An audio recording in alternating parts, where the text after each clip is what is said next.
पिछले 3 दशकों से पाकिस्तान की खुफिया एजेंसी आईएसआई दहशतगर्दों को पाल रही है। हाफिज सईद से लेकर मसूद अजहर और सैयद सलाउद्दीन के जरिए भारत में दहशतगर्दी करवाती रही है। खासकर कश्मीर की फिजाओं में लश्कर, जैश और हिजबुल के आतंकी बारूद खोलते रहे हैं, मगर पिछले कुछ सालों में हिंदुस्तान की सुरक्षा एजेंसियों ने इनकी कमर तोड़ दी। हाफिज, मसूद या सलाउद्दीन जैसे आतंकियों की साजिश नाकाम हो रही है और ऐसे में आईएसआई ने अब नया हैंडलर तैयार किया है। आईएसआई का वो नया मोहरा भारत का गद्दार है, हिंदुस्तान से भागकर पाकिस्तान में छिपा हुआ है। आईएसआई के नए हैंडलर ने भारत में एक टेरर गैंग ऑफ इंजीनियर्स तैयार किया था, लेकिन सुरक्षा एजेंसियों ने उसके प्लान को भी फेल कर दिया है। देखिए रिपोर्ट।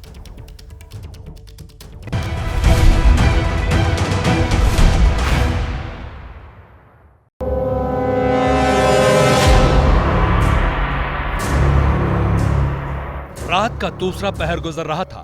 दिल्ली नींद की आगोश में सिमटने लगी थी। चारों तरफ सन्नाटा था,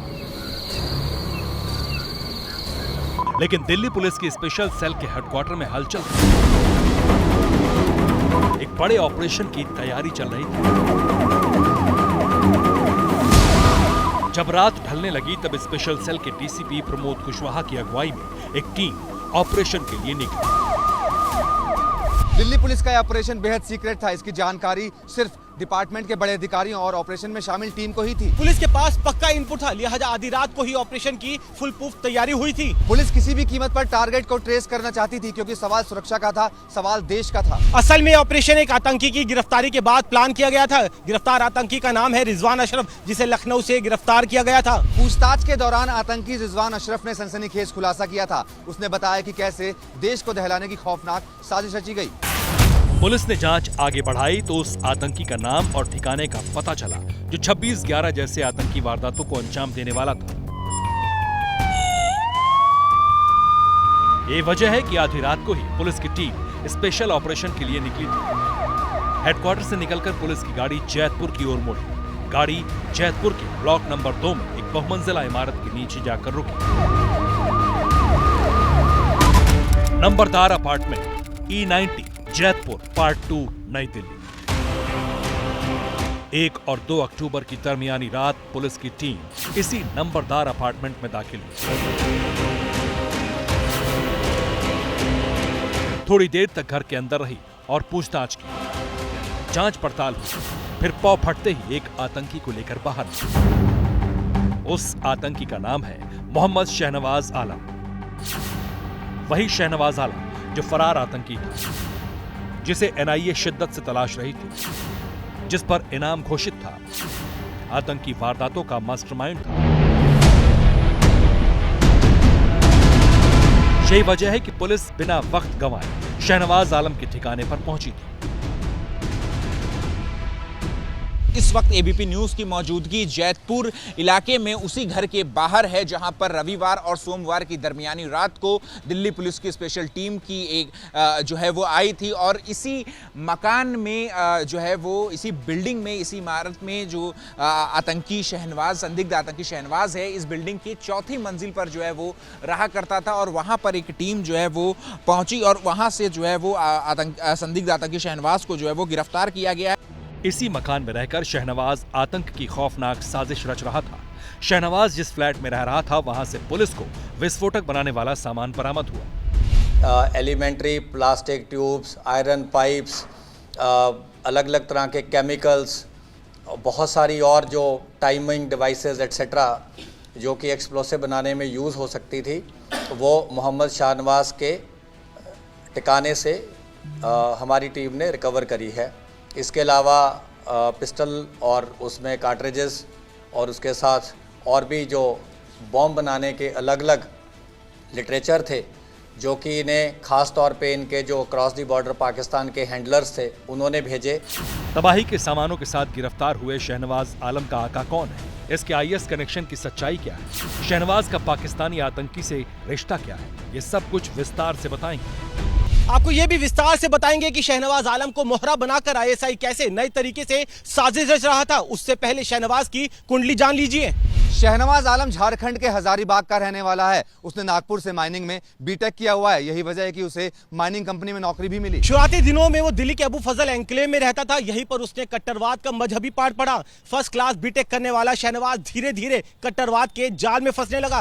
2019 में वो हजारीबाग में चोरी और डकैती के मामले में गिरफ्तार हुआ। 8-9 महीने जेल में रहा। 2020 में बाहर निकला। पुलिस का कहना है कि ये चोरी और डकैती आतंकी वारदातों के लिए ही करते थे। वो इंटरनेट के जरिए विदेशी हैंडलर के संपर्क में आया था। उसने विस्फोटक बनाने से लेकर उसके इस्तेमाल करने का तरीका सीखा। इसी बीच उसने अलीगढ़ में बसंती पटेल नाम की हिंदू लड़की से शादी की। शहनवाज के दिमाग में मजहबी कट्टरवाद का बारूद भर चुका था। वो किसी भी हद तक जाने के लिए तैयार था। अपने साथियों के साथ देश को दहलाने की साजिश रचने लगा। आतंकी शहनवाज और उसकी बारूदी टीम ने कैसे देश के अलग अलग हिस्सों में जाकर इस पर काम किया, कैसे गुजरात में रैकी की और कैसे जंगलों में ट्रेनिंग ली, ये सब कुछ आपको बताएंगे। मगर उससे पहले जान लीजिए कि ये जुलाई में पकड़ा गया था। पुणे में इसकी गिरफ्तारी हुई थी, लेकिन वहां से फरार हो गया था। गाड़ी चोरी का एग्जीक्यूशन कर रहे थे तो इमरान और यूसुफ, जिन पे चित्तौड़ ब्लास्ट केसेस में 5-5 लाख का इनाम डिक्लेयर था, इनको पुणे पुलिस ने वहाँ पकड़ा। और इनका जो साथी था शाहनवाज, जो कि बाद में जिस पे 3 लाख का इनाम डिक्लेयर हुआ, अपने और 3 साथियों के साथ सब पे 3-3 लाख का NIA ने रिवॉर्ड डिक्लेयर किया। ये वहाँ से बच के निकलने में कामयाब हो गया था। तभी से पुलिस इसे तलाश रही थी। स्पेशल सेल के अफसरों से पूछताछ में शहनवाज ने जो खुलासा किया वो चौंकाने वाला था। जांच में पता चला था कि दहशतगर्दों के टारगेट पर दिल्ली थी, मुंबई थी, अयोध्या थी, अहमदाबाद, सूरत, वडोदरा और गांधीनगर जैसे शहर भी थे। देश को दहलाने की इस साजिश में शहनवाज के साथ और भी गद्दार थे, जिनके दिमाग में दहशतगर्दी भरी हुई थी। आतंकी शहनवाज का साथी था अरशद वारसी। अरशद भी झारखंड का ही रहने वाला है। मैकेनिकल स्ट्रीम में बीटेक किया है। मार्केटिंग एंड ऑपरेशंस में MBA की पढ़ाई की है। PhD from Jamia Millia in Islamic principles in management की ये डिग्री कर रहा है, डॉक्टरेट कर रहा है।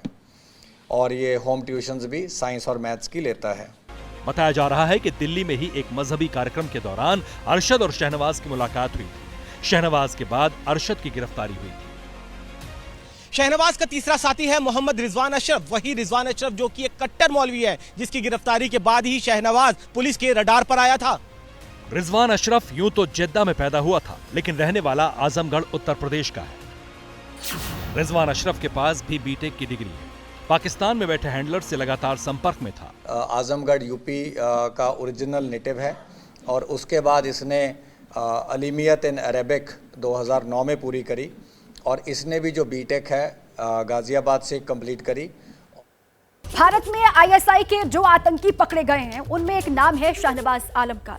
शहनवाज आलम माइनिंग इंजीनियर था। उसने माइनिंग कंपनी में नौकरी भी की थी और नौकरी के दौरान उसे माइनिंग विस्फोट का अनुभव था। जब वो आतंक के रास्ते पर चला तो वही उसकी सबसे बड़ी ताकत बन गई। वो पाकिस्तान में बैठे आतंकी आका का प्यारा बन गया।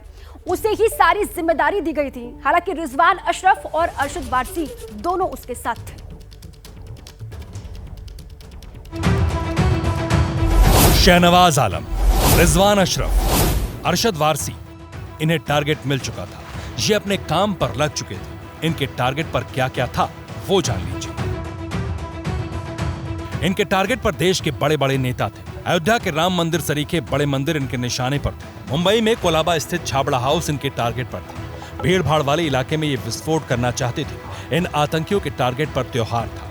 यही वजह है कि इन्होंने अहमदाबाद, सूरत, वडोदरा और गांधीनगर सरीखे शहरों की सड़कों की रेकी की थी। वेस्टर्न घाट में इन्होंने अपना ठिकाना बनाने की कोशिश की।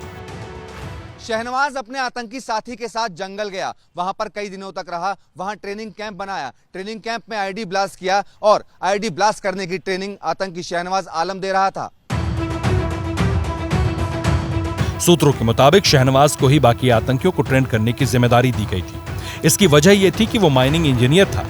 माइनिंग कंपनी में उसे धमाके के बारे में पता था। इसको क्योंकि माइनिंग में ब्लास्टिंग का बताया जाता है और इसको काफ़ी एलेबोरेट नॉलेज थी ब्लास्टिंग प्रोसेसेस की।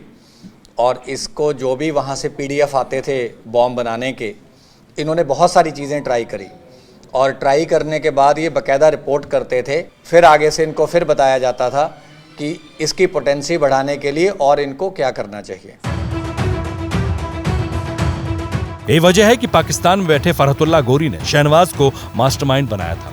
ये आतंकी चाहते थे कि 26/11 से ज्यादा बड़ा हमला हो। यही वजह है कि शहनवाज आलम के दिमाग में जहर भरा था, लेकिन इस सब के बीच पाकिस्तान फिर बेनकाब हुआ।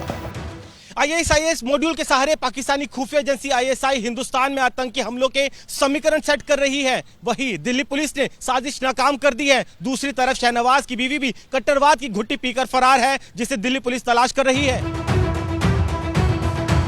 आपको बता दें कि अयोध्या राम मंदिर के नाम पर आतंकी भावनाओं को भड़काते रहे हैं। जुलाई और अगस्त में जब यूपी ATS की टीम ने यूपी के अलग अलग शहरों में गिरफ्तारियां की थी, तब भी इसका खुलासा हुआ था। अब एक बार फिर फरहतुल्लाह गोरी के जरिए शहनवाज जैसे मजहबी कट्टरपंथियों को मोहरा बनाकर पाकिस्तान साजिश रच रहा है, लेकिन भारत की जांच एजेंसी ने इसे नाकाम कर दिया।